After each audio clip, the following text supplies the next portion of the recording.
Hi hello welcome to my channel friends. ಎಲ್ಲರೂ ಹೇಗಿದ್ದೀರಾ? ಎಲ್ಲರೂ ಚೆನ್ನಾಗಿದ್ದೀರಾ ಅನ್ಕೊಳ್ತಾ ಇವತ್ತಿನ ವ್ಲಾಗ್ನು ಕೂಡ ಸ್ಟಾರ್ಟ್ ಮಾಡ್ತಾ ಇದ್ದೀನಿ. ಈ ವ್ಲಾಗ್ ಏನಾದರೂ ನಿಮಗೆ ಇನ್ ಕೇಸ್ ಇಷ್ಟ ಆಯಿತು ಅಂದರೆ ಪ್ಲೀಸ್ ಒಂದು ಲೈಕ್ ಮಾಡಿ. ಫಸ್ಟ್ ಟೈಮ್ ನೋಡ್ತಿದ್ರೆ ಸಬ್ಸ್ಕ್ರೈಬ್ ಮಾಡಿಕೊಂಡು ವಿಡಿಯೋನ ಕೊನೆ ತನಕನೂ ನೋಡಿ. ನಾನಿವತ್ತು ಒಂದಿಷ್ಟು good habits, life changing good habits ಅಂತಲೇ ಹೇಳ್ಬೋದು. ನಾವು ಬದಲಾಗಬೇಕು ಅಂತ ಅನ್ಕೋತಾನೆ ಇರ್ತೀವಿ, ಬಟ್ ಅದನ್ನು ನಾವು ಕನ್ಸಿಸ್ಟೆಂಟಾಗಿ ಮೇಂಟೈನ್ ಮಾಡೋದಕ್ಕೆ ಹೋಗೋದಿಲ್ಲ. ಪ್ರತಿದಿನ ನಾವು ಈ ರೀತಿ ಒಳ್ಳೆಯ ಅಭ್ಯಾಸಗಳಿಂದ ನಮ್ಮ ದಿನಾನ ಸ್ಟಾರ್ಟ್ ಮಾಡ್ಕೊಂಡ್ವಿ ಅಂತ ಅಂದರೆ ಬದಲಾವಣೆ ಅಂತೂ ಆಗೇ ಆಗುತ್ತೆ. ಮತ್ತೆ ಲೇಜಿನೆಸ್ ಅನ್ನೋದು ಕೂಡ ಕಮ್ಮಿ ಆಗುತ್ತೆ. ಸೋಂಬೇರಿತನ ಕಮ್ಮಿ ಆಯಿತು ಅಂತ ಅಂದರೆ ಕೆಲಸ ಅನ್ನೋದನ್ನು ಕೂಡ ನಾವು ಚೆನ್ನಾಗಿ ಮಾಡ್ಕೋತೀವಿ.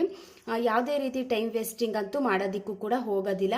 ಅದರಲ್ಲಿ ಫಸ್ಟ್ ಪಾಯಿಂಟ್ ಏನು ಅಂತ ಅಂದರೆ ಟ್ರ್ಯಾಕ್ ಯುವರ್ ಟೈಮು. ನಾವು ಫಸ್ಟ್ ಮಾಡಬೇಕಾಗಿರುವಂಥದ್ದು ನಮ್ಮ ಟೈಮ್ನ ನಾವು ಯಾವುದಕ್ಕೆ ಇನ್ವೆಸ್ಟ್ ಮಾಡ್ತಾ ಇದ್ದೀವಿ, ಎಷ್ಟೆಷ್ಟಕ್ಕೆ ನಾವು ಟೈಮ್ನ ಕೊಡ್ತಾ ಇದ್ದೀವಿ. ಸುಮ್ಮನೆ ಕೂತ್ಕೊಂಡು ಟೈಮ್ನ ವೇಸ್ಟ್ ಮಾಡ್ತಾ ಇದ್ದೀವ, ಇಲ್ಲ ಅಂತ ಅಂದರೆ ಜಾಸ್ತಿ ಟೈಮ್ನ ಒಂದೇ ಕೆಲಸಕ್ಕೆ ಕೊಡ್ತಾ ಇದ್ದೀವ, ಅದೆಲ್ಲ ನಾವು ಫಸ್ಟು ಟ್ರ್ಯಾಕ್ ಮಾಡ್ಕೋಬೇಕು. ನಾನು ಇಷ್ಟು ಗಂಟೆ ಒಳಗಡೆ ಇದೇ ಕೆಲಸನ ಕಂಪ್ಲೀಟ್ ಮಾಡ್ಕೋತೀನಿ, ಬೇರೆ ಯಾವುದನ್ನು ಕೂಡ ಮಾಡೋದಕ್ಕೆ ಹೋಗೋದಿಲ್ಲ. ಇದ್ರ ಮಧ್ಯೆ ಬೇರೆ ಏನು ಕೂಡ ಬ್ಯಾಡ್ ಹ್ಯಾಬಿಟ್ಸ್ನ ನಾನು ಮಾಡೋದಿಲ್ಲ, ಕರೆಕ್ಟಾಗಿ ಈ ಕೆಲಸನ ಮುಗಿಸ್ಕೋತೀನಿ ಅಂತ ನಾವು ಟೈಮ್ನು ಕೂಡ ಟ್ರ್ಯಾಕ್ ಮಾಡ್ಕೋತಾ ಹೋದಂಗೆ ಪ್ರತಿದಿನ ನಾವು ಇಷ್ಟು ಟೈಮ್ ಒಳಗಡೆ ಈ ಕೆಲಸ ಕಂಪ್ಲೀಟ್ ಮಾಡ್ಕೋಬೇಕು. ಮಾರ್ನಿಂಗ್ ಎದ್ದದಾಗಿಂದ ಒಂದು 12 ಗಂಟೆ ಒಳಗಡೆ ನಮ್ಮ ಕೆಲಸ ಅನ್ನೋದನ್ನ ನಾನು ಮುಗಿಸ್ಕೋತೀನಿ. ನನ್ನ ಮನೆ ಕೆಲಸ ಆಗಿರ್ಬೋದು, ಇಂಪಾರ್ಟೆಂಟ್ ವರ್ಕ್ ಏನಿದೆ ಅದೆಲ್ಲನೂ ನಾನು ಕಂಪ್ಲೀಟ್ ಮಾಡ್ಕೋತೀನಿ ಅಂತ ಒಂದು ಟೈಮ್ನ ಸೆಟ್ ಮಾಡಿಕೊಂಡು ಅದ್ರ ಪ್ರಕಾರ ಟ್ರ್ಯಾಕ್ ಮಾಡಿಕೊಂಡು ಕೆಲಸಗಳನ್ನ ಮಾಡ್ಕೊಳ್ಳೋದ್ರಿಂದನೂ ಕೂಡ ತುಂಬಾ ಚೇಂಜಸ್ ಅಂತೂ ಆಗುತ್ತೆ. ಸೋಂಬೇರಿತನ ಅನ್ನೋದು ಕೂಡ ಹತ್ರನೂ ಬರೋದಿಲ್ಲ. ಒಂದು ಒಳ್ಳೆ ರೀತಿಯ ಬದಲಾವಣೆ ಅಂತೂ ಹಾಗೆ ಆಗುತ್ತೆ. ನಾವು ಎಕ್ಸ್ಪೆನ್ಸ್, ನಾವು ಎಷ್ಟು ಖರ್ಚು ಮಾಡ್ತಾ ಇದ್ದೀವಿ ಅದನ್ನ ಮಾತ್ರ ಟ್ರ್ಯಾಕ್ ಮಾಡಲಿಕ್ಕೆ ಹೋಗ್ತೀವಿ. ಟೈಮ್ ಅನ್ನೋದು ಕೂಡ ತುಂಬ ಇಂಪಾರ್ಟೆಂಟು. ನಾವು ಯಾವಾಗ ಟೈಮ್ ಮ್ಯಾನೇಜ್ಮೆಂಟ್ ಮಾಡೋದನ್ನ ಕಲ್ತ್ಕೋತೀವಿ, ಮನಿನೂ ಕೂಡ ಅದೇ ರೀತಿ ನಾವು ಉಳಿಸ್ಕೊಂಡು ಒಂದು ಟ್ರ್ಯಾಕ್ ಮಾಡಿಕೊಂಡು ಲೈಫ್ನ ಲೀಡ್ ಮಾಡೋದಕ್ಕೂ ಕೂಡ ಹೆಲ್ಪ್ ಅಂತೂ ಆಗೇ ಆಗುತ್ತೆ. First point track your time. ನಮ್ಮ ಟೈಮ್ನ ಯಾವ್ದ್ಯಾವ್ದಕ್ಕೆ ಕೊಡ್ತಾ ಇದ್ದೀವಿ ಅನ್ನೋದನ್ನ ಫಸ್ಟು ನಾವು ಐಡೆಂಟಿಫೈ ಮಾಡಿಕೊಂಡು ಅದ್ರ ಪ್ರಕಾರನೇ ನಡ್ಕೊಂಡು ಹೋಗುವಂಥದ್ದು ಕೂಡ ತುಂಬ ಇಂಪಾರ್ಟೆಂಟ್ ಆಗುತ್ತೆ.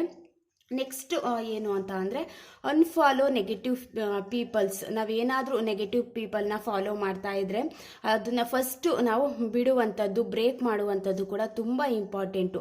ನಾವು ಚೇಂಜ್ ಆಗಬೇಕು ಅಂತ ಅಂದ್ಕೊಂಡಾಗ ನಮ್ಮ ಸುತ್ತಮುತ್ತಲಿರುವ ನೆಗೆಟಿವ್ ಪೀಪಲ್ಸ್ನ ನಾವು ಫಾಲೋ ಮಾಡ್ಕೊತಾ ಹೋಗ್ಬಿಟ್ರೆ ಬದಲಾವಣೆ ಅಂತೂ ಆಗೋದಕ್ಕೆ ಸಾಧ್ಯನೇ ಇಲ್ಲ ಅಲ್ವಾ. ಇವಾಗ ನಮ್ಮ ಪಕ್ಕದ ಮನೆಯವ್ರು ಯಾರೋ ತುಂಬ ಒಂದು ಪಾಸಿಟಿವ್ ಆಗಿದ್ದಾರೆ, ಒಂದು ಪಾಸಿಟಿವ್ ಆಗಿ ಲೈಫ್ನ ಲೀಡ್ ಮಾಡ್ತಿದ್ದಾರೆ, ಒಂದು ಮೋಟಿವೇಟೆಡ್ ಆಗಿ ಕೆಲಸಗಳನ್ನ ಮಾಡ್ತಿದ್ದಾರೆ ಅಂದಾಗ ಅದನ್ನು ನೋಡಿ ಕಲ್ತ್ಕೊಳ್ಳೋದು ತುಂಬ ಜಾಸ್ತಿ. ಮನುಷ್ಯರೇ ಹಾಗೆ, ನಾವು ಒಬ್ಬರು ಚೆನ್ನಾಗಿ ಕೆಲಸ ಮಾಡ್ತಿದ್ದಾರೆ ಅಂದಾಗ ಅವರು ನೋಡಿ ತುಂಬ ಬೇಗ ಕಲ್ತ್ಕೊಬಿಡ್ತೀವಿ. ಅದೇ ರೀತಿ ನಾವು ಒಂದು ಪಾಸಿಟಿವ್ ಪೀಪಲ್ನ ಫಾಲೋ ಮಾಡ್ಕೊಳ್ಳೋದ್ರಿಂದ ತುಂಬ ಬೆನಿಫಿಟ್ ಇದೆ.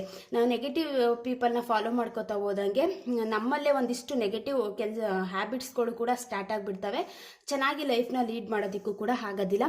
ಅನ್ಫಾಲೋ ನೆಗೆಟಿವ್ ಪೀಪಲ್, ಮತ್ತು ಅನ್ಫಾಲೋ ನೆಗೆಟಿವ್ ನ್ಯೂಸ್ ಆಗಿರ್ಬೋದು, ಏನೋ ಒಂದು ಇಷ್ಟ ಇಲ್ಲದೆ ಹೋಗಿರುವಂಥ ವಿಚಾರ ಆಗಿರ್ಬೋದು, ಅದನ್ನೆಲ್ಲ ನಾವು ಆದಷ್ಟು ಇಗ್ನೋರ್ ಮಾಡಿ ಅದನ್ನು ಫಾಲೋ ಮಾಡಲಿಕ್ಕೆ ಹೋಗಬಾರ್ದು. ಇವಾಗ ಬೆಳಗ್ಗೆನೆ ನಮಗೇನೋ ಒಂದು ಬೇಜಾರಾಗುವಂಥ ನ್ಯೂಸ್ನ ನೋಡಿಬಿಡ್ತು ಅಂತ ಅಂದರೆ ಅದೇ ದಿನ ಪ್ರತಿದಿನ ನಾವು ಬೆಳಗಿಂದ ಸಂಜೆ ತನಕ ಅದೇ ಮೈಂಡ್ ಸೆಟ್ಟಲ್ಲಿ ಇರ್ತೀವಲ್ವ. ಅದಕ್ಕೋಸ್ಕರ ನಾವು ಏನೋ ಒಂದು ನೆಗೆಟಿವ್ ವಿಚಾರವನ್ನು ಕೇಳಿದ್ರು ಕೂಡ, ನೆಗೆಟಿವ್ ನ್ಯೂಸ್ನ ನೋಡಿದ್ರು ಕೂಡ, ನೆಗೆಟಿವ್ ಪೀಪಲ್ಸ್ ಜೊತೆ ಇದ್ರೂ ಕೂಡ ಅವರನ್ನು ಫಾಲೋ ಮಾಡೋದಕ್ಕೆ ಹೋಗಬಾರ್ದು. ಇದು ತುಂಬ ಇಂಪಾರ್ಟೆಂಟ್ ಆಗುತ್ತೆ. ನೆಕ್ಸ್ಟ್ ಪಾಯಿಂಟ್ ಏನು ಅಂತ ಅಂದರೆ ನೋ ಸ್ನೂಸ್ ಮಾರ್ನಿಂಗ್ ಅಲಾರಾಮ್. ಇದಂತೂ ತುಂಬ ಇಂಪಾರ್ಟೆಂಟು. ನಾವು ಮಾರ್ನಿಂಗಿಂದನೇ ನಮ್ಮ ದಿನಾನ ಸ್ಟಾರ್ಟ್ ಮಾಡ್ಕೊಳ್ಳೋದ್ರಿಂದ ನಾವು ಯಾವಾಗ ಬೆಳಗ್ಗೆನೆ ಅಲಾರಾಮ್ನ ಸೆಟ್ ಮಾಡ್ಕೊಂಡಿರ್ತೀವಿ ಅಂದಾಗ ಅದನ್ನು ಅಲ್ಲೇ ಆಫ್ ಮಾಡುವಂಥದ್ದಾಗಿರ್ಬೋದು, ಅದೆಷ್ಟು ಬಡ್ಕೊಂಡ್ರು ಕೂಡ ಆಫ್ ಮಾಡಿ ಪುನಃ ಮಲ್ಕೊಳ್ಳುವಂಥದ್ದಾಗಿರ್ಬೋದು. ಇದರಿಂದನೂ ಕೂಡ ಬದಲಾವಣೆ ಅಂತೂ ಆಗೋದಿಲ್ಲ. ನಾವು ಮಾರ್ನಿಂಗ್ಗೆ ಅತಿ ಹೆಚ್ಚು ಪ್ರಾಮುಖ್ಯತೆನ ಕೊಡೋದ್ರಿಂದ ನಾವು ಯಾವಾಗ ಅಲಾರಾಮ್ ಒಂದ್ಸಲ ಸೌಂಡ್ ಮಾಡಿದ ತಕ್ಷಣ ಎದ್ದು ನಮ್ಮ ಕೆಲಸ ಏನಿದೆ ಅದನ್ನು ಮಾಡ್ಕೊಳ್ಳೋದಕ್ಕೆ ಹೋಗ್ತೀವಿ, ತುಂಬ ಚೆನ್ನಾಗಿ ಕೆಲಸ ಅನ್ನೋದನ್ನ ಕಂಪ್ಲೀಟ್ ಮಾಡ್ಕೋತೀವಿ. ಬಟ್ ಅದನ್ನು ಆಫ್ ಮಾಡಿ ಪುನಃ ಮಲ್ಕೊಳ್ಳುವಂಥದ್ದಾಗಿರ್ಬೋದು. ಈ ರೀತಿ ಮಾಡೋದ್ರಿಂದ ಕೆಲಸ ಅನ್ನೋದನ್ನು ಕೂಡ ಕಂಪ್ಲೀಟ್ ಮಾಡೋದಕ್ಕಾಗೋದಿಲ್ಲ. ಸೋಂಬೇರಿತನ ಅನ್ನೋದು ಕೂಡ ಜಾಸ್ತಿ ಆಗಿಬಿಡುತ್ತೆ. ಸ್ವಲ್ಪ ದೂರದಲ್ಲಿ ಇಟ್ಕೊಂಡು ಮಲ್ಕೊಳ್ಳುವಂಥದ್ದಾಗಿರ್ಬೋದು. ಮತ್ತು ಎದ್ದು ಆಫ್ ಮಾಡಲಿಕ್ಕೆ ಆಗಬಾರ್ದು. ಸ್ವಲ್ಪ ದೂರ ಇದೆ ಅಂದಾಗ ನಾವು ಎದ್ದು ಬಿಡ್ತೀವಿ. ಬೆಡ್ಡಿಂದ ಎದ್ವಿ ಅಂತ ಅಂದರೆ ಪುನಃ ಮಲ್ಕೋಬೇಕು ಅಂತ ಅನ್ಸೋದಿಲ್ಲ. ಆದಷ್ಟು ಮಾರ್ನಿಂಗ್ ಅಲಾರಾಮ್ನ ಸ್ನೂಸ್ ಮಾಡಲಿಕ್ಕೆ, ಆಫ್ ಮಾಡಲಿಕ್ಕೆ ಹೋಗಬಾರ್ದು. ಇದರಿಂದನೂ ಕೂಡ ಒಂದು ಇಡೀ ದಿನ ದಿನ ನಾವು ಬೇಜಾರಲ್ಲಿ ಇರುವಂಥದ್ದಾಗಿರ್ಬೋದು, ಪಟಪಟ ಅಂತ ಕೆಲಸಗಳನ್ನ ಮಾಡ್ಕೊಳ್ತಾನೆ ಇರುವಂಥದ್ದಾಗಿರ್ಬೋದು, ಈ ರೀತಿ ಎಲ್ಲ ಸ್ಟಾರ್ಟ್ ಆಗಿಬಿಡ್ತವೆ.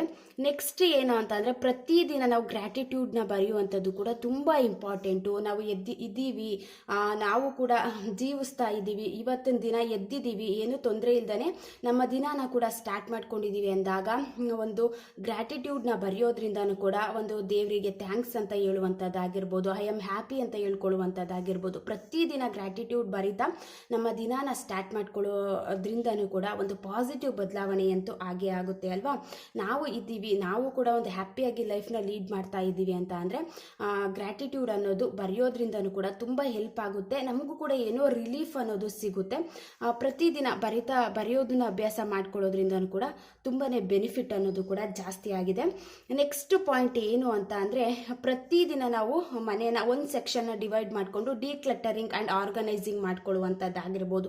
ಇದರಿಂದ ಏನು ಅಂತ ಅಂದರೆ ನಾವು ಪ್ರತಿದಿನ ಒಂದು ಕೆಲಸನ ಮಾಡ್ತಾ ಇದ್ದೀವಿ ಅಂತ ಅಂದರೆ ಅದನ್ನೇ ನಾವು ಕಂಪ್ಲೀಟ್ ಮಾಡ್ಕೋತಾ ಹೋಗ್ತೀವಿ. ಇವತ್ತು ಈ ಕೆಲಸ ಮುಗಿಸ್ಕೊಂಡೆ, ನಾಳೆ ಈ ಕೆಲಸ ಮುಗಿಸ್ಕೊಳ್ಳೋಣ ಅಂತ ನಮಗೆ ಒಂದು ರೀತಿ ಅದು ಮೈಂಡಲ್ಲಿ ಫಿಕ್ಸ್ ಆಗಿಬಿಟ್ಟಿರುತ್ತೆ.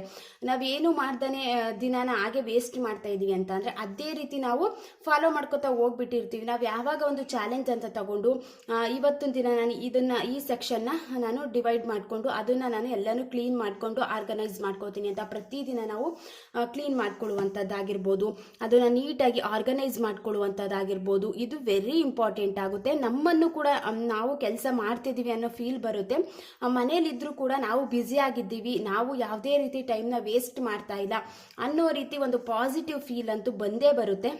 ನಾವು ಒಂದು ಸೆಕ್ಷನ್ನ ಎಲ್ಲನೂ ಕ್ಲೀನ್ ಮಾಡೋದಕ್ಕೆ ಕಷ್ಟ ಆಗಿಬಿಡುತ್ತೆ ಅಲ್ವಾ.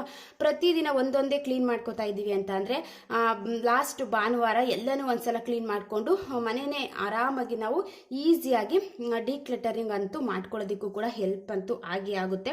ಒಂದು ರೂಮ್ ಅನ್ನೋದನ್ನ ಸೆಲೆಕ್ಟ್ ಮಾಡಿಕೊಂಡು ಇವತ್ತು ಇದನ್ನು ಕ್ಲೀನ್ ಮಾಡ್ಕೋತೀನಿ ಅಂತ ನಮಗೆ ನಾವೇ ಒಂದು ಮೋಟಿವೇಟ್ ಮಾಡಿಕೊಂಡು ಪ್ರತಿದಿನ ಸ್ಟಾರ್ಟ್ ಮಾಡ್ಕೊಳ್ಳೋದ್ರಿಂದನೂ ಕೂಡ ಲೇಸಿನೆಸ್ಸು ಕೂಡ ಬರೋದಿಲ್ಲ. ಮನೆಯೂ ಕೂಡ ನೀಟಾಗಿರುತ್ತೆ. ಮನೆ ನೀಟಾಗಿದೆ ಅಂದಾಗ ಮನಸ್ಸು ಕೂಡ ಫ್ರೆಶ್ ಅನಿಸುತ್ತೆ. ಅಬ್ಸರ್ವ್ ಮಾಡಿ ನೋಡಿ, ಮನೆಯೆಲ್ಲ ಗಲೀಜಾಗಿದೆ, ಪಾತ್ರೆ ಎಲ್ಲ ಹಂಗೆ ಇದೆ, ಬಟ್ಟೆ ಎಲ್ಲ ಹಂಗೆ ಇದೆ ಅಂತ ಅಂದ್ಬಿಟ್ರಂತೂ ಒಂಥರ ಬೇಜಾರಾಗ್ಬಿಡುತ್ತೆ. ಯಾವುದೇ ರೀತಿ ಕೆಲಸ ಮಾಡೋದಕ್ಕೂ ಕೂಡ ಆಗೋದಿಲ್ಲ. ಮನೆ ಕ್ಲೀನ್ ಆಗಿದೆ ಅಂದಾಗ ಮನಸ್ಸು ಕೂಡ ಚೆನ್ನಾಗಿರುತ್ತೆ. ಯಾವುದೇ ಕೆಲಸನೂ ಕೂಡ ಒಂದು ಪಾಸಿಟಿವ್ ಮೈಂಡ್ ಸೆಟ್ಟಿಂದ ಮಾಡಲಿಕ್ಕೂ ಕೂಡ ಹೆಲ್ಪ್ ಅಂತೂ ಆಗೇ ಆಗುತ್ತೆ. ನೆಕ್ಸ್ಟ್ ಪಾಯಿಂಟ್ ಏನು ಅಂತ ಅಂದರೆ stop perfection and enjoy the progress. ನಾವೆಲ್ಲನೂ ಕೂಡ ಅತಿ ಹೆಚ್ಚು ಪರ್ಫೆಕ್ಷನ್ ಆಗಿ ಮಾಡ್ತೀನಿ ನಾನು, ಇದೇ ರೀತಿ ಇರಬೇಕು, ತುಂಬ ಪರ್ಫೆಕ್ಷನ್ ಅಂತ ಮಾಡಲಿಕ್ಕೆ ಹೋಗಬಾರ್ದು. ನಾವೇನೋ ಒಂದು ಕೆಲಸ ಮಾಡ್ತಿದ್ದೀವಿ ಅಂದಾಗ ಪ್ರೋಗ್ರೆಸ್ನ ಎಂಜಾಯ್ ಮಾಡಬೇಕು. ಅದನ್ನೇ ಬಿಟ್ಬಿಟ್ಟು ನೀಟಾಗಿ ಇರಬೇಕು, ಇದೇ ರೀತಿ ಇರಬೇಕು ಅಂತ ಅತಿ ಹೆಚ್ಚು ಪರ್ಫೆಕ್ಷನ್ ಮಾಡ್ತಾ ಮಾಡ್ತಾ ಏನಾಗ್ಬಿಡುತ್ತೆ ಅಂತ ಅಂದರೆ ಒಂದ್ಸಲ ಕೆಲಸ ಮಾಡ್ತೀವಿ, ಅದರಲ್ಲೂ ಮಾರ್ನಿಂಗ್ ಟೈಮ್ ನಾವು ಪರ್ಫೆಕ್ಷನಿಂದ ಮಾಡ್ಲಿಕ್ಕೆ ಹೋಗ್ತೀವಿ ಅಂತ ಅಂದ್ಬಿಟ್ರಂತೂ ತುಂಬ ಟೈಮ್ ವೇಸ್ಟ್ ಆಗಿಬಿಡುತ್ತೆ. ಒಂದ್ಸಲ ಮಾಡಿರ್ತೀವ, ಅದು ಚೆನ್ನಾಗಿ ಬರಲಿಲ್ಲ ಅಂತ ಪುನಃ ಅದನ್ನೇ ಕ್ಲೀನ್ ಮಾಡುವಂಥದ್ದಾಗಿರ್ಬೋದು. ಒಂದು ರೀತಿ ಟೈಮ್ ವೇಸ್ಟಿಂಗು ಕೂಡ ಜಾಸ್ತಿ ಆಗಿಬಿಡುತ್ತೆ. ಆ ಪ್ರೋಗ್ರೆಸ್ನೇ ನಾವು ಎಂಜಾಯ್ ಮಾಡೋದಕ್ಕಾಗೋದಿಲ್ಲ, ಒಂಥರ ಸ್ಟ್ರೆಸ್ ಜಾಸ್ತಿ ಆಗುವಂಥದ್ದಾಗಿರ್ಬೋದು. ಈ ರೀತಿ ಎಲ್ಲ ಸ್ಟಾರ್ಟ್ ಆಗಿಬಿಡುತ್ತೆ. ಆದಷ್ಟು ನಾವು ಆ ಪ್ರೋಗ್ರೆಸ್ ಏನೋ ಒಂದು ಕೆಲಸ ಮಾಡ್ತಿದ್ದೀವಿ ಅಂತ ಅಂದಾಗ ಅದನ್ನು ಎಂಜಾಯ್ ಮಾಡಿಕೊಂಡು ಡೈಲಿ ನಮ್ಮ ಕೆಲಸಗಳನ್ನ ಮಾಡ್ಕೋಬೇಕು. ಅದನ್ನು ಬಿಟ್ಟು ಅತಿ ಹೆಚ್ಚು ಪರ್ಫೆಕ್ಷನ್ ಅಂತ ಹೋದಂಗೆ ಒಂದು ರೀತಿ ಅದೊಂಥರ ಡಿಸೀಸ್ ಅಂತಲೇ ಹೇಳ್ಬೋದು. ಯಾರೇ ಕ್ಲೀನ್ ಮಾಡಿದ್ರು ಕೂಡ ನಾನೇ ಕ್ಲೀನ್ ಮಾಡಬೇಕು ಅನ್ನೋ ರೀತಿ ಮೈಂಡ್ ಸೆಟ್ ಬರುವಂಥದ್ದಾಗಿರ್ಬೋದು. ಇದೊಂಥರ ಕೆಟ್ಟ ಅಭ್ಯಾಸ. ಆದಷ್ಟು ಅತಿಯಾದ ಪರ್ಫೆಕ್ಷನ್ ಇರಲಿಕ್ಕೆ ಹೋಗಬಾರ್ದು. ಈ ಪಾಯಿಂಟ್ಸ್ ಕೂಡ ವೆರಿ ಇಂಪಾರ್ಟೆಂಟ್ ಆಗುತ್ತೆ. ನೆಕ್ಸ್ಟ್ ಪಾಯಿಂಟ್ ಏನು ಅಂತ ಅಂದರೆ ನಾವು ಪ್ರತಿದಿನ ಎಕ್ಸಸೈಸ್ನ ಮಾಡುವಂಥದ್ದಾಗಿರ್ಬೋದು. ನಮ್ಮ ಬಾಡಿಗೆ ನಾವು ಯಾವಾಗ ಎಕ್ಸಸೈಸ್ನ ಮಾಡ್ತೀವಿ, ನಮ್ಮ ಬಾಡಿಗೆ ಯಾವಾಗ ನಾವು ಕೆಲಸ ಅನ್ನೋದನ್ನ ಕೊಡ್ತೀವಿ, ನಮ್ಮ ಬಾಡಿನೂ ಕೂಡ ತುಂಬ ಆ್ಯಕ್ಟಿವ್ ಆಗುತ್ತೆ. ನಾವೇನು ಕೆಲಸನೇ ಕೊಡೋದಿಲ್ಲ, ನಾನು ಆರಾಮಾಗಿ ಒಂದು 7 ಗಂಟೆಗೆ ಎದ್ದೇಳ್ತೀನಿ, 7ರಿಂದ 8 ಗಂಟೆ ತಿಂಡಿ ಮಾಡ್ಕೋತೀನಿ ಅನ್ನೋ ರೀತಿ ನಾವು ಏನು ಕಸರತ್ನೇ ಕೊಡ್ದೇ ನಮ್ಮ ದಿನಾನ ಸ್ಟಾರ್ಟ್ ಮಾಡ್ಕೊಬಿಟ್ರೆ ನಮ್ಮ ಬಾಡಿಗೆ ಏನನ್ಸುತ್ತೆ ಅಂತಂದರೆ ರೆಸ್ಟು, ಆರಾಮಾಗಿದ್ದೀನಿ ಅಂತ ಫೀಲ್ ಬರುತ್ತೆ. ಮತ್ತು ವೆಯ್ಟ್ ಅನ್ನೋದು ಕೂಡ ಜಾಸ್ತಿ ಆಗುತ್ತೆ. ಪ್ರತಿದಿನ ಒಂದು ಹಾಫ್ ಆನ್ ಅವರ್ ಏನೇ ಒಂದು ಎಕ್ಸಸೈಸ್ನ ಮಾಡುವಂಥದ್ದಾಗಿರ್ಬೋದು, ಅಟ್ಲೀಸ್ಟ್ ವಾಕಿಂಗ್ನ ಮಾಡುವಂಥದ್ದಾಗಿರ್ಬೋದು. ಈ ರೀತಿ ಎಲ್ಲ ಮಾಡ್ತಾ ಇದ್ರೆ ನಮಗೂ ಕೂಡ ಸೋಂಬೇರಿತನ ಅನ್ನೋದು ಬರೋದಿಲ್ಲ. ನಾವು ಯಾವಾಗ ಆ್ಯಕ್ಟಿವ್ ಆಗಿರ್ತೀವಿ, ಒಂಥರ ಮೈಂಡು ಕೂಡ ಫ್ರೆಶ್ ಅನಿಸುತ್ತೆ. ಎಲ್ಲ ಟೈಮಲ್ಲೂ ಏನೋ ಒಂದು ತಲೆಯಲ್ಲಿ ಯೋಚನೆ ಮಾಡ್ತಾ ನಮ್ಮ ಕೆಲಸಗಳನ್ನ ಮಾಡ್ಕೋತಾ ಇರ್ತೀವಿ. ಬಟ್ ಎಕ್ಸಸೈಸು ಮೆಡಿಟೇಷನ್ ಮಾಡುವಂಥ ಟೈಮಲ್ಲಿ ನಮ್ಮ ಮೈಂಡು ಒಂಥರ ಸೈಲೆಂಟ್ ಆಗಿರುತ್ತೆ. ಅದೇ ಯೋಚನೆಯಲ್ಲೇ ಇರ್ತೀವಿ. ಸ್ಟ್ರೆಸ್ ಅನ್ನೋದು ಕೂಡ ಕಮ್ಮಿ ಆಗುತ್ತೆ. ಎಕ್ಸಸೈಸಿಂದ ನಮ್ಮ ದಿನಾನ ಸ್ಟಾರ್ಟ್ ಮಾಡ್ಕೊಳ್ಳುವಂಥದ್ದು ಕೂಡ ವೆರಿ ಇಂಪಾರ್ಟೆಂಟ್ ಆಗುತ್ತೆ. ನೆಕ್ಸ್ಟ್ ಪಾಯಿಂಟ್ ಏನು ಅಂತ ಅಂದರೆ ಬಿ ಪ್ರೆಸೆಂಟಬಲ್. ಆದಷ್ಟು ಪ್ರತಿದಿನ ನೀಟಾಗಿ ರೆಡಿ ಆಗುವಂಥದ್ದಾಗಿರ್ಬೋದು. ಇದು ಕೂಡ ವೆರಿ ಇಂಪಾರ್ಟೆಂಟು. ನಾವು ಯಾವಾಗ ನಮ್ಮನ್ನು ನಾವು ಚೆನ್ನಾಗಿ ಇಟ್ಕೋತೀವಿ, ನಾವು ಕೂಡ ಚೆನ್ನಾಗಿ ರೆಡಿಯಾಗಿ ನಮ್ಮ ದಿನನಿತ್ಯದ ಕೆಲಸ ಏನಿದೆ ಅದನ್ನು ಕಂಪ್ಲೀಟ್ ಮಾಡ್ಕೋತೀವಿ. ಒಂಥರ ಖುಷಿ ಅನಿಸುತ್ತೆ. ನಮ್ಮನ್ನು ಯಾವಾಗ ನಾವು ಖುಷಿ ಪಡಿಸ್ಕೋತೀವಿ, ಬೇರೆ ಕೆಲಸಗಳನ್ನು ಕೂಡ ಮಾಡ್ಕೋಬೇಕು ಅಂತ ಒಂದು ರೀತಿ ಎಷ್ಟು ಖುಷಿ ಕೊಡುತ್ತೆ ಅಂತ ಅಂದರೆ, ಯಾವಾಗಲೂ ಒಂದ್ಸಲಿ ಮುಖ ತೊಳೆಯುವಂಥದ್ದಾಗಿರ್ಬೋದು, ಕೂದಲೆಲ್ಲ ನನಗೆ ಇದು ಮಾಡಿಕೊಂಡು ಕೆಲಸಗಳನ್ನ ಮಾಡುವಂಥದ್ದಾಗಿರ್ಬೋದು. ಈ ರೀತಿ ಮಾಡ್ದಾನೆ ಆದಷ್ಟು ಪ್ರತಿದಿನ ಬೆಳಿಗ್ಗೆ ಎದ್ದಾದ್ಮೇಲೆ ನಮ್ಮ ದಿನನಿತ್ಯದ ಕೆಲಸ ಮುಗಿಸ್ಕೊಂಡು ನೀಟಾಗಿ ರೆಡಿಯಾಗಿ ನಾರ್ಮಲ್ ಆಗಿ ಮುಖ ತೊಳ್ಕೊಂಡು ಒಂದು ಲಿಪ್ ಬಾಮ್ ಹಚ್ಕೊಂಡು ಕುಂಕುಮ ಇಟ್ಕೊಂಡು ಪ್ರತಿದಿನ ಒಂದು ನೀಟಾಗಿ ಕಾಣಿಸುವಂತೆ ರೆಡಿಯಾಗಿ ನೋಡಿ ಎಷ್ಟು ಖುಷಿ ಕೊಡುತ್ತೆ ಅಂತ ಅಂದರೆ, ಮನೇಲಿದ್ರೂ ಕೂಡ ನಾವು ಈ ರೀತಿ ರೆಡಿಯಾಗಿರೋದ್ರಿಂದ ನಮಗೂ ಕೂಡ ತುಂಬಾ ಹ್ಯಾಪಿ ಅಂತ ಅನಿಸುತ್ತೆ. ನಾವು ಕೂಡ ಬೇರೆ ಕೆಲಸಗಳನ್ನ ಮಾಡ್ಕೊಳ್ಳೋದಕ್ಕೂ ಕೂಡ ಒಂದು ರೀತಿ ಪಾಸಿಟಿವ್ ಫೀಲ್ ಅಂತೂ ಬಂದೇ ಬರುತ್ತೆ. ಇದರಿಂದನೂ ಕೂಡ ನಾವು ಲೇಸಿನೆಸ್ನ ಸ್ವಲ್ಪ ಬ್ರೇಕ್ ಮಾಡ್ಕೋಬೋದು. ನಾವೇ ನೀಟಾಗಿಲ್ಲ ಅಂದಾಗ ಕೆಲಸಗಳನ್ನು ಕೂಡ ನಾವು ಕಂಪ್ಲೀಟ್ ಮಾಡ್ಕೊಳ್ಳೋದಕ್ಕಾಗೋದಿಲ್ಲ. ಒಂದು ರೀತಿ ಬೆಳಿಗ್ಗೆ ಎದ್ದು ಮುಖ ತೊಳೆದು ನಮ್ಮ ದಿನನ ಸ್ಟಾರ್ಟ್ ಮಾಡ್ಕೋತೀವಿ ಅಂತ ಅಂದರೆ, ಅವತ್ತೊಂದು ದಿನ ಏನೇ ಇದ್ರು, ನೆನ್ನೆದೇನೇ ಇದ್ರು ಬೇಜಾರು, ಅದನ್ನು ಬ್ರೇಕ್ ಮಾಡಿ ಇವತ್ತೊಂದು ಹೊಸ ದಿನನ ಸ್ಟಾರ್ಟ್ ಮಾಡ್ಕೋತಾ ಇದ್ದೀನಿ ಅನ್ನೋ ರೀತಿ ಫೀಲ್ ಅಂತೂ ಬಂದೇ ಬರುತ್ತೆ. ಆದಷ್ಟು ರೆಡಿಯಾಗಿ ಬೆಳಿಗ್ಗೆ ಎದ್ದು ನೀಟಾಗಿ ರೆಡಿಯಾಗಿ ಬೇರೆ ಕೆಲಸಗಳ ಕಡೆ ಗಮನ ಕೊಡೋದು ಕೂಡ ವೆರಿ ಇಂಪಾರ್ಟೆಂಟು. ನೆಕ್ಸ್ಟ್ ಪಾಯಿಂಟ್ ಏನು ಅಂತಂದರೆ ಪ್ರಿಪೇರ್ ಯುವರ್ ಮೈಂಡ್. ನಮ್ಮ ಮೈಂಡನ್ನು ಫಸ್ಟು ಪ್ರಿಪೇರ್ ಮಾಡ್ಕೋಬೇಕು.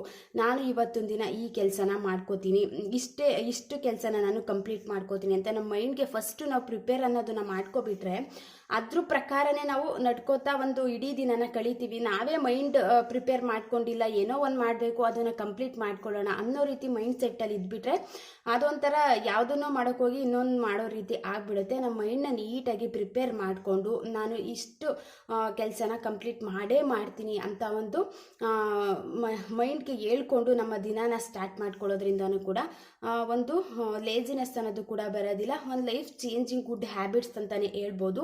Next very important, wake up early. ಇದಂತೂ ಎಲ್ರಿಗೂ ಗೊತ್ತಿರುತ್ತೆ. ನಾವೆಲ್ಲಾದ್ರೂ ಕೆಲಸಕ್ಕೆ ಹೋಗ್ತಿದ್ದೀವಿ ಅಂದಾಗ ಅದಕ್ಕಿಂತ ಮುಂಚೆ 1 ಅವರ್ ಹಾಫ್ ಆನ್ ಅವರು ಬೆಳಿಗ್ಗೆ ಬೇಗ ಎದ್ದೇಳುವಂಥದ್ದು ಕೂಡ ಒಳ್ಳೆಯದು. ನಾವು ಯಾವಾಗ ಬೆಳಿಗ್ಗೆನೇ ಒಂದು ಲೇಟಾಗಿ ದಿನಾನ ಸ್ಟಾರ್ಟ್ ಮಾಡ್ಕೋತೀವಿ, ಆವಾಗಿಂದನೇ ಒಂದು ರೀತಿ ನೆಗೆಟಿವ್ ಮೈಂಡ್ ಸೆಟ್ ಸ್ಟಾರ್ಟ್ ಆಗಿಬಿಡುತ್ತೆ. ಇಷ್ಟೊಂದು ಲೇಟಾಗಿ ಎದ್ಬಿಟ್ನಾ, ಇನ್ನು ಆಲ್ರೆಡಿ ಟೈಮ್ ಆಗೋಯ್ತು ಅನ್ನೋ ರೀತಿ ಯೋಚನೆ ಎಲ್ಲ ಬಂದುಬಿಡುತ್ತೆ. ನಾವೆಲ್ಲಾದ್ರೂ ಕೆಲಸಕ್ಕೆ ಹೋಗ್ತಿದ್ದೀವಿ ಅಂದಾಗ ಅದಕ್ಕಿಂತ ಮುಂಚೆ ಒಂದು 30 ಮಿನಿಟ್ಸ್ ಬೇಗ ಎದ್ಬಿಟ್ರೆ ಆರಾಮಾಗಿ ಫ್ರೆಶ್ ಅಪ್ ಆಗಿ ತಿಂಡಿ ಎಲ್ಲ ಮುಗಿಸ್ಕೊಂಡು ನಿಧಾನವಾಗಿ ಒಂದು ಪೀಸ್ಫುಲ್ಲಾಗಿ ಒಂದು ಕಾಮಾಗಿ ದಿನಾನು ಕೂಡ ಸ್ಟಾರ್ಟ್ ಆಗುತ್ತೆ. ನಾವು ಕೂಡ ಆರಾಮಾಗಿ ಕೆಲಸಕ್ಕೆ ಹೋಗ್ಬೋದು. ಬಟ್ ಬೆಳಿಗ್ಗೆನೇ ಲೇಟಾಗಿ ಎದ್ಬಿಟ್ವಿ ಅಂತ ಅಂದರೆ ಯಾವುದೇ ರೀತಿ ಕೆಲಸ ಅನ್ನೋದು ಕೂಡ ಬೆಳಿಗ್ಗೆನೇ ಹಿಂಗಾಗೋಯ್ತು ಅನ್ನೋ ರೀತಿ ಫೀಲ್ ಅಂತೂ ಬಂದೇ ಬರುತ್ತೆ. ಒಂದಿಷ್ಟು ಪಾಯಿಂಟ್ಸ್ನ ನಾವು ಲೈಫಲ್ಲಿ ಅಳವಡಿಸ್ಕೊಳ್ತಾ ಹೋದಂಗೆ ಚೇಂಜಸ್ ಅನ್ನೋದು ಆಗೇ ಆಗುತ್ತೆ. ಕನ್ಸಿಸ್ಟೆನ್ಸಿ ಇರಬೇಕು. ಒಂದಿನ ಮಾಡಿಬಿಟ್ಟು ನೆಕ್ಸ್ಟ್ 3 ದಿನ ಗ್ಯಾಪ್ ಕೊಟ್ಟು ನೆಕ್ಸ್ಟ್ ಮಾಡುವಂಥದ್ದಾಗಿರ್ಬೋದು. ಈ ರೀತಿ ಮಾಡೋದ್ರಿಂದ ಚೇಂಜಸ್ ಅಂತೂ ಆಗೋದಿಲ್ಲ, ಅದಕ್ಕಿಂತ ಜಾಸ್ತಿ ಸೋಂಬೇರಿತನ ಅನ್ನೋದು ಕೂಡ ಬಂದ್ಬಿಡುತ್ತೆ. ಒಂದಿಷ್ಟು ಪಾಯಿಂಟ್ಸ್ನ ಅಳವಡಿಸ್ಕೊಂಡು ನೋಡಿ ಒಂದು ಹ್ಯಾಪಿನೆಸ್ ಅನ್ನೋದು ಕೂಡ ತಾನಾಗೇ ಬರುತ್ತೆ. ಇವತ್ತಿನ ವ್ಲಾಗ್ ಏನಾದರೂ ಇಷ್ಟ ಆಯಿತು ಅಂದರೆ ಲೈಕ್ ಮಾಡಿ, ಶೇರ್ ಮಾಡಿ. ಫಸ್ಟ್ ಟೈಮ್ ನೋಡ್ತಿದ್ರೆ ಸಬ್ಸ್ಕ್ರೈಬ್ ಮಾಡಿಕೊಂಡು ವಿಡಿಯೋನ ಕೊನೆ ತನಕ ನೋಡಿ. Thank you for watching.